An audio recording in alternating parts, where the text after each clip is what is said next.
പട്ടിണി കിടന്ന ഒരു മനുഷ്യൻ്റെയും വെയിറ്റ് കുറയ്ക്കരുത്. നിങ്ങളുടെ ബോഡിയെ സ്നേഹിച്ചുകൊണ്ട് നിങ്ങളുടെ ബോഡിക്ക് ഭക്ഷണം കൊടുത്തുകൊണ്ട് മാത്രമേ വെയിറ്റ് കുറയ്ക്കാൻ പറ്റത്തുള്ളൂ. അല്ലാതെ നിങ്ങൾ വെയിറ്റ് കുറയ്ക്കുന്നുണ്ടെങ്കിൽ ആ വെയിറ്റ് പോയതിൻ്റെ 10 ഇരട്ടി വേഗത്തിൽ തിരിച്ചു വരും. നിങ്ങൾ പട്ടിണി കിടന്ന് വെയിറ്റ് കുറച്ചോ, നിങ്ങൾ എന്ന് ഭക്ഷണം കഴിക്കാൻ തുടങ്ങുന്നു ആ സമയത്ത് എല്ലാ വെയിറ്റും തിരിച്ചു വരും. ഒരു സംശയം നിങ്ങൾക്ക് വേണ്ട. അതല്ല ഐഡിയൽ വേ. ഭക്ഷണം കൊടുത്ത് ആരോഗ്യത്തോടു കൂടി, കാരണം പട്ടിണി കിടക്കുമ്പോൾ മസിൽ വേസ്റ്റേജ് ഉണ്ടാവുകയാണ്, നമ്മുടെ മസിലുകൾ വീക്കാവുകയാണ്. നമ്മുടെ ശരീരം വീക്കായിട്ട് ഒരിക്കലും നമുക്ക് വെയിറ്റ് കുറയ്ക്കാൻ പാടില്ലല്ലോ. നമ്മൾ എന്തിനാണ് വെയിറ്റ് കുറയ്ക്കുന്നത്? ഹെൽത്തി ആയിട്ടിരിക്കുക. അപ്പോൾ അൺഹെൽത്തി ആയിട്ട് വെയിറ്റ് കുറയ്ക്കുന്നതിലൂടെ നമ്മളുടെ പർപ്പസ് ഡെലിവർ ആവുന്നില്ലല്ലോ.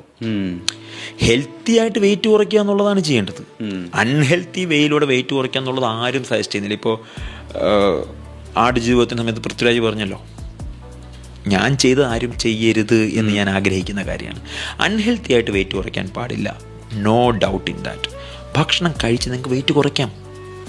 കാരണം വെയിറ്റ് കുറയ്ക്കുക എന്നുള്ളതിൻ്റെ ഏറ്റവും അടിസ്ഥാനപരമായുള്ള കാര്യം എന്തുകൊണ്ട് വെയിറ്റ് കൂടിയെന്നറിയണം എന്നുള്ളതാണ്. അല്ലേ?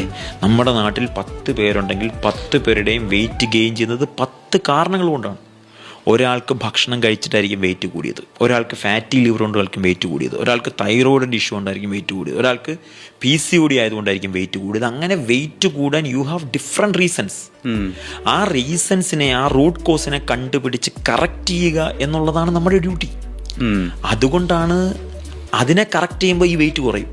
അതിനെ കറക്റ്റ് ചെയ്യാതെ നിങ്ങൾ എന്തൊക്കെ പണിയെടുത്താലും നിങ്ങളുടെ വെയിറ്റ് കുറയത്തില്ല. മനസ്സിലായില്ലേ?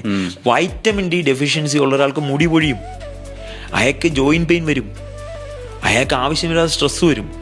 ആ സ്ട്രെസ്സിന് വേണ്ടി നിങ്ങൾ സൈക്കോളജി കൗൺസിലിങ്ങിന് പോയാലും, ആ മുടി പൊഴിച്ചിലിന് വേണ്ടി നിങ്ങളെടുത്ത് ഏറ്റവും വില കൂടിയ എണ്ണയോ ഹെയർ ഓയിലോ ഷാമ്പു എടുത്ത് ഒഴിച്ചാലും, ആ വേദന മാറാൻ വേണ്ടി നിങ്ങൾ എത്ര വലിയ ജോയിൻറ്റ് പെയിനിന് വേണ്ടിയുള്ള പെയിൻ സ്പ്രേ എടുത്തടിച്ചാലും ആ വേദന മാറില്ല.